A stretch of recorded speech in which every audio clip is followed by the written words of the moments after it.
ಸ್ನೇಹಿತರೆ ತಮಗೆಲ್ಲ ಅಥರ್ವ ಯೂಟ್ಯೂಬ್ ಚಾನಲ್ಗೆ ಸ್ವಾಗತ. ಸ್ನೇಹಿತರೆ ಯಾರಾದರೂ ಮೊದಲ ಬಾರಿಗೆ ನಮ್ಮ ಯೂಟ್ಯೂಬ್ ಚಾನಲ್ಗೆ ಭೇಟಿ ನೀಡ್ತಾ ಇದ್ದರೆ ಸಬ್ಸ್ಕ್ರೈಬ್ ಮಾಡ್ಕೊಂಡಿಲ್ಲ ಅಂದರೆ ಸಬ್ಸ್ಕ್ರೈಬ್ ಮಾಡ್ಕೊಳ್ಳಿ ಸ್ನೇಹಿತರೆ.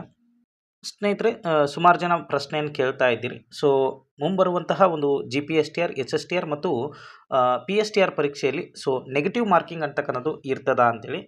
ನೆಗೆಟಿವ್ ಮಾರ್ಕಿಂಗ್ ಯಾವುದೇ ರೀತಿಯಾಗಿ ಇರೋದಿಲ್ಲ ಸ್ನೇಹಿತರೆ. ನೆಗೆಟಿವ್ ಮಾರ್ಕಿಂಗ್ ಅಂತಕ್ಕನ್ನೋದು ಯಾವುದಕ್ಕಿದೆ ಅನ್ನೋದನ್ನು ಇಲ್ಲಿ ಅವರು ಸ್ಪಷ್ಟಪಡಿಸಿದ್ದಾರೆ. ಸ್ವಲ್ಪ ನೀವು ಇದನ್ನು ಗಮನಿಸ್ಕೊಡ್ರಿ. ಯಾವ ಅಭ್ಯರ್ಥಿಯು OMR ಸೀಟ್ನಲ್ಲಿ ಯಾವುದೇ ಒಂದು ಪ್ರಶ್ನೆಯ ಉತ್ತರಕ್ಕಾಗಿ ನೀಡಿರುವ 4 ಆಯ್ಕೆಯ ವೃತ್ತಗಳಲ್ಲಿ ಯಾವುದನ್ನು ಸೇಡ್ ಮಾಡದೇ ಇದ್ದಲ್ಲಿ 5ನೇ ವೃತ್ತವನ್ನು ಕಡ್ಡಾಯವಾಗಿ ಸೇಡ್ ಮಾಡತಕ್ಕದ್ದು. ಅಂದರೆ ಈವರೆಗೂ ಏನು KEದವರು 5 ಆಯ್ಕೆಗಳನ್ನ ತೊಗೊಂಬಂದಿದ್ರು. ಮಲ್ಟಿಪಲ್ ಚಾಯ್ಸಲ್ಲಿ 5 ಏನಿರ್ತಾ ಇದ್ದು, ಆ 5ನೇ ಆಯ್ಕೆ ಏನಿರ್ತಿತ್ತು ಅಂತಂದರೆ ನಿಮಗೆ ಉತ್ತರ ಗೊತ್ತಿಲ್ಲ ಅಂದರೆ ಈ 5ನೇ ಆಯ್ಕೆಯನ್ನು ನೀವು ಸೇಡ್ ಮಾಡಬೇಕಾಗಿತ್ತು. ಆ ಒಂದು ಪ್ಯಾಟರ್ನನ್ನು ಇವಾಗ ಶಿಕ್ಷಣ ಇಲಾಖೆಯು ಕೂಡ ಅಳವಡಿಸ್ಕೊಳ್ತಾ ಇದೆ.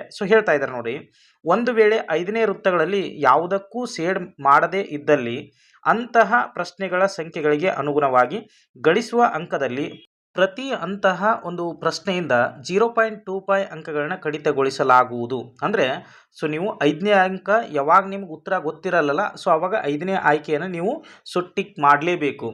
ಅಪ್ಪಿತಪ್ಪಿ ನೀವೇನಾದರೂ ಖಾಲಿ ಬಿಟ್ಟು ಬಂದ್ರಿ ಅಂತಂದರೆ ನಿಮ್ಮ ಅಂಕದಲ್ಲಿ 0.25 ಏನಾಗ್ತದೆ ಅಂದರೆ ಕಡಿತಗೊಳಿಸಲಾಗ್ತದೆ ಸ್ನೇಹಿತರೆ. ಓಕೆನಾ? ಇದನ್ನು ನೀವು ಕಡ್ಡಾಯವಾಗಿ ಪಾಲನೆ ಮಾಡಬೇಕಾಗ್ತದೆ. ಹಾಗಾಗಿ ಏನು ಸುಮಾರು ಜನ ಕೇಳ್ತಾ ಇದ್ರಿ, ಎಲ್ರಿಗೂ ಕೂಡ ಗೊತ್ತಾಗಿದೆ ಅನ್ಕೊಂತೀನಿ ನಾನು. ಆಲ್ಮೋಸ್ಟ್ ಈ ಬಾರಿಯೂ ಕೂಡ ಏನಪ್ಪ ಅಂದರೆ ಈ ಋಣಾತ್ಮಕ ಅಂಕ ಅಂತಕ್ಕನ್ನೋದು ಇರೋದಿಲ್ಲ. ಯಾಕಂದರೆ ನಿಮ್ಗೆ ಉತ್ತರ ಗೊತ್ತಿಲ್ಲ ಅಂತಂದರೆ ಆಲ್ಮೋಸ್ಟ್ ನೀವು 5ನೇ ವೃತ್ತವನ್ನು ಹಾಕ್ತೀರಿ.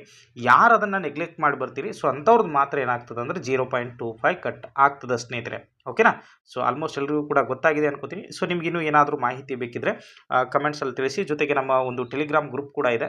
ಟೆಲಿಗ್ರಾಮ್ ಗ್ರೂಪ್ ಲಿಂಕನ್ನು ಕೊಟ್ಟಿದ್ದೀನಿ. ಅಲ್ಲಿ ಜಾಯ್ನ್ ಆಗಿ ಏನಾದರೂ ಹೆಚ್ಚಿನ ಅಪ್ಡೇಟ್ಸ್ಗಳು ಬಂದಾಗ ನಾನು ಅಲ್ಲಿ ಅಪ್ಡೇಟ್ ಮಾಡ್ತಾ ಇರ್ತೀನಿ ಸ್ನೇಹಿತರೆ. ಎಲ್ರಿಗೂ ಕೂಡ ಧನ್ಯವಾದಗಳು.